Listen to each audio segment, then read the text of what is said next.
আপনি সেনাপ্রধানকে নিয়ে বলেছিলেন যে আওয়ামী লীগ পুনর্বাসনে আপনাকে সেনাপ্রধানের প্রস্তাব দেওয়া হয়েছে, মার্চে আপনি এরকম একটা পোস্ট করেছিলেন। আওয়ামী লীগকে সেনাপ্রধান বা সেনাবাহিনী পুনর্বাসন করতে চায়, সেই রকম একটা বক্তব্য দিয়েছিলেন। এই বক্তব্যে আপনার বক্তব্যের সাথে আপনাদেরই আরেক নেতা সার্জিস আলম একমত হন নাই, এবং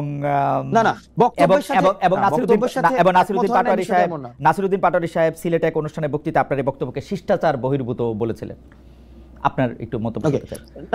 ওকে, এখানে হচ্ছে সার্জিসের স্ট্যাটাসটা যদি দেখেন, সে আমার বক্তব্যের সাথে একমত না, বিষয়টা এমন না। বিষয়টা হচ্ছে সে বলেছে যে আপনি টোন, সেটিং, মুড, অ্যাটিটিউড, একটা বক্তব্যের মধ্যে এই জিনিসগুলো থাকে, টোন থাকে, ওই বক্তব্যের সেটিং, ওই বক্তব্যের মুড, ওই বক্তব্যের অ্যাটিটিউডটা কেমন হয় ওইটা। সার্জিস যেটা বলেছে সেটা হচ্ছে যে আমি যেটাকে বলেছি যে আমাদেরকে এক ধরনের রুড ভাবে বলা হয়েছে, সার্জিস সেটাকে টোন ডাউন করেছে। সার্জিস যেটা বলেছে যে আমার কাছে যেটা রুড মনে হয়েছে ওর কাছে সেটা হয়তো রুড মনে হয়নি। আর নাসির ভাই যেটা হচ্ছে সিলেটের বক্তব্য ইফতার পার্টিতে যেটা বলেছেন যে এই ধরনের বিষয় মানে আমাদের কখনোই দেখা যায়নি যে এই ধরনের বিষয় পাবলিক স্ফেয়ারে কখনো নিয়ে আসা হয়েছে। এই পাবলিক স্ফেয়ারে নিয়ে আসাটা উনি বলেছেন শিষ্টাচার বহির্ভূত। আপনার সাথে কি সে সময় উপদেষ্টা আসিফ যুক্তি করে ওই প্রায় একই সময় যে উনি এই কথাটা বলেছিলেন যে সেনাপ্রধান বুকে পাথর বেঁধে ডক্টর ইউনূসকে মেনে নিয়েছিলেন, সেটা কি আপনার সাথে যুক্তি বুদ্ধি করে তারপরে মানে আপনারা দুজন একই জায়গায় ছিলেন আর কি? না, আমরা দুজন তো একই জায়গায় কেন থাকবো? একই জায়গায় মানে একই বক্তব্যের same page. I understand, same page. Yes, হ্যাঁ সেম পেজে আমরা যুক্তি করে সেখানে ছিলাম, বিষয়টা এমন না। আমি যখন প্রকাশ করি পরবর্তীতে আমি দেখেছি যে আসিফ সেখানে তার অভিজ্ঞতা, যেটা সরকার গঠনের সময় সেনাপ্রধানকে নিয়ে যে তার অভিজ্ঞতা সেটাকে প্রকাশ করেছে। জনাব নাহিদও কি একই রকম বক্তব্য পোষণ করেন? এনসিপি আসিফ সাহেবের বক্তব্য ওন করে কিনা? এনসিপি আসিফ সাহেব তো হচ্ছে সরকার গঠন প্রক্রিয়ার সাথে সরাসরি যুক্ত। রাইট, সরকার গঠনের প্রক্রিয়ার সাথে জনাব নাহিদ সরাসরি যুক্ত ছিলেন। এই ক্ষেত্রে এনসিপির অবস্থান কি? সত্যি সেনাপ্রধান ডক্টর মোহাম্মদ ইউনূসকে বুকে পাথর বেঁধে আসতে বলছিলেন?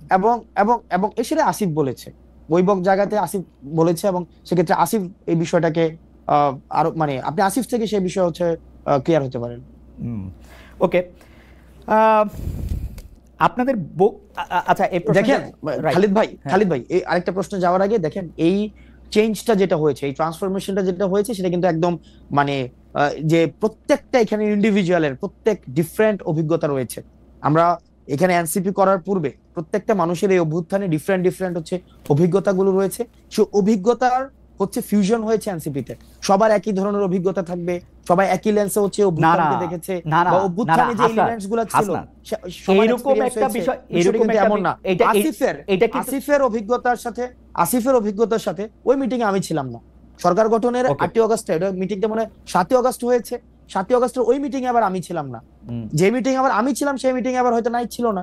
তো সেক্ষেত্রে পার্টি গঠনের সবাই তো সব জায়গায় সব মিটিং এ থাকবে না, কিন্তু এটা অনেক বড় ব্যাপার। আপনি কি এটা উপলব্ধি করতেছেন যে এটা অনেক বড় ব্যাপার? হ্যাঁ, অফ কোর্স বড় ব্যাপার, অফ কোর্স। এবং এটা কখনো শেয়ার করা হয় নাই, কখনো ক্রস চেক করা হয় না, ব্যাপারটা তো এরকম না। অভ্যুত্থানকালীন এক্সপেরিয়েন্স গুলো আমরা ইন্ডিভিজুয়াল অনুযায়ী অনেকের কিছু অন্তত মানে মেজর এক্সপেরিয়েন্স হচ্ছে সেম, কিন্তু প্রত্যেকেরই আবার কিছু এক্সপেরিয়েন্স রয়েছে যেটা আবার অন্যজনের এক্সপেরিয়েন্সটা ওই অভ্যুত্থানে হয়নি। সেক্ষেত্রে শতভাগ আমার এক্সপেরিয়েন্সটাই যে নাহিদের হবে, নাহিদের এক্সপেরিয়েন্স আমার হবে, এই বিষয়টি হচ্ছে যে আমার কাছে মনে হয় যে এই বিষয়টি সব ক্ষেত্রে সঠিক নয়। আমি আসলে এটা নিয়ে আর কথা বাড়াতে চাই না, দর্শকরা শুনবে, বিচার করবে আপনাদের অবস্থান। দর্শকদের শুনবে। আমার আরো অনেকগুলি প্রসঙ্গ রয়েছে। তার আগে আমি দর্শকদের কাছে জানতে চেয়েছিলাম যে দুদকের দুর্নীতি নিয়ে এনসিপি নেতা হাসনাত আব্দুল্লাহর ফেসবুক পোস্টকে মানহানিকর বলছে দুর্নীতি দমন কমিশন।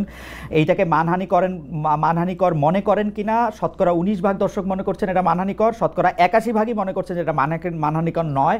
48,000 দর্শক ভোট দিয়েছেন। বোঝা যাচ্ছে যে আমাদের দর্শকদের মধ্যে জনাব হাসনাত আব্দুল্লাহর পক্ষে, যে হাসনাত আব্দুল্লাহর যে অবস্থান মানহানিকর নয় দুদকের এই কথা, সেটি মনে করছেন শতকরা 81% লোক, এবং 19% মনে করছেন যে এটি মানহানিকর। 48,000 দর্শক এখানে ভোট দিয়েছেন। আচ্ছা, আমি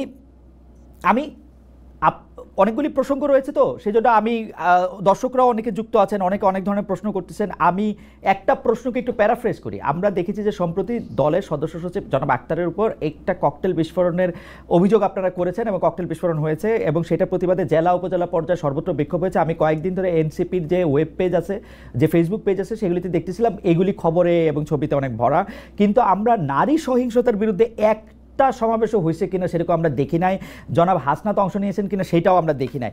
ইন্টারেস্টিং ব্যাপার হচ্ছে যে এই নারী সহিংসতার ক্ষেত্রে কিন্তু আপনাদের নারীরাও অনেক ক্ষেত্রে অনেকভাবে আক্রান্ত হয়েছেন। এবং আমি একটা আপনাকে বলি, আমি একটা পরিসংখ্যানও দেখতেছিলাম যে এই এই খালিদ ভাই, এটা ভুল যে নারী সহিংসতার বিরুদ্ধে এনসিপি অবস্থান নেয়নি, প্রোগ্রাম করেনি। এই জায়গাটি ভুল। আর নারী সহিংসতার বিরুদ্ধে আমাদের এনসিপির প্রোগ্রাম ছিল, এবং আমি ডেটটি মনে করতে পারছি না আমাদের যখন হ্যাঁ আমি অংশ নিয়েছি। সেখানে যে ধর্ষণ বিরোধী যে প্রোগ্রাম হয়েছে, তারপরে হচ্ছে এটা হচ্ছে 2 মাস আগে খুব সম্ভবত এই প্রোগ্রামগুলো হয়েছে, এবং সেখানে অবশ্যই এনসিপি ছিল। এবং আপনি হয়তো রিসেন্ট আপনাদের দলের ভিতরে যে নারীদের প্রতি সহিংসতা হয়েছে তার প্রেক্ষিতে আপনারা কোনো প্রোগ্রাম নিয়েছেন?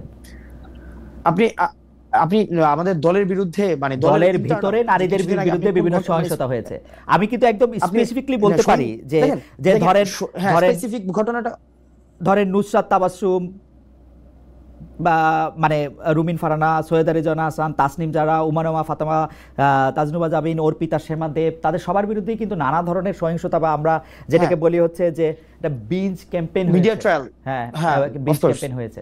তো সেই ক্ষেত্রে কি আপনার কোনো অবস্থা?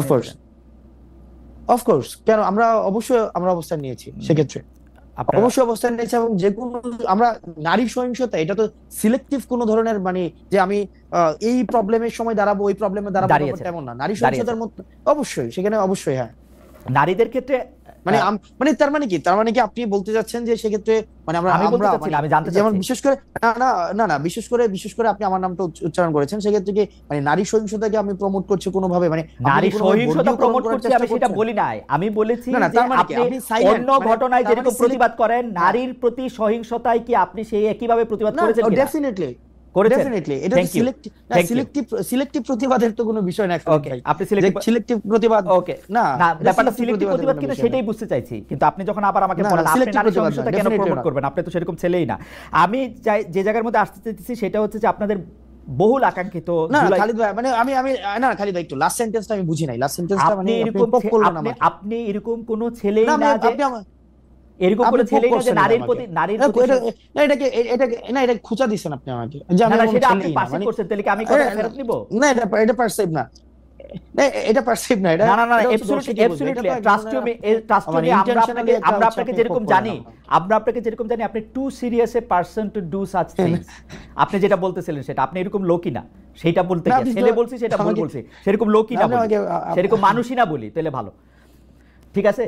সেরকম মানুষই না বা লোকই না, এটা অনেকে এরকম না, এটা অনেকে দেখেন আমাদের একটা বিষয় কি, মানে আমরা বুঝতে পারি, ইভেন আমি এখন বেশি বুঝতে পারি, আমি এখন এই বিষয়গুলো বেশি বুঝতে পারি, কারণ লাস্ট 9 মাসে আমরা যেসব এক্সপেরিয়েন্সের মধ্যে দিয়ে গিয়েছি, দেখেন আমার বয়স আপনার মেয়ের বয়সের তুলনায় হয়তো 2-4 বছরের বেশি হইতে পারি, এবং আপনার না বয়স তো বছরে বাড়ে না হাসনাত, আপনার বয়স অন্যভাবে অনেক বেশি বাড়ছে। আপনি প্রত্যেকবারই আইসা তো আমাকে নতুন জিনিস শিখান।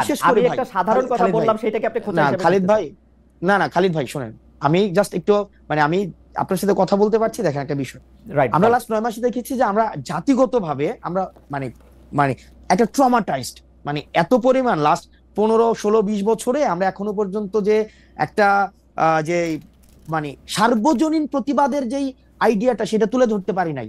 এটার আওয়ামী লীগীকরণ হয়েছে, এটার বিএনপিকরণ হয়েছে, এটাকে আবার এখন এনসিপিকরণ করার চেষ্টা করা হইতেছে, যে আমরা সিলেক্টিভ ভাবে হচ্ছে এটা করব।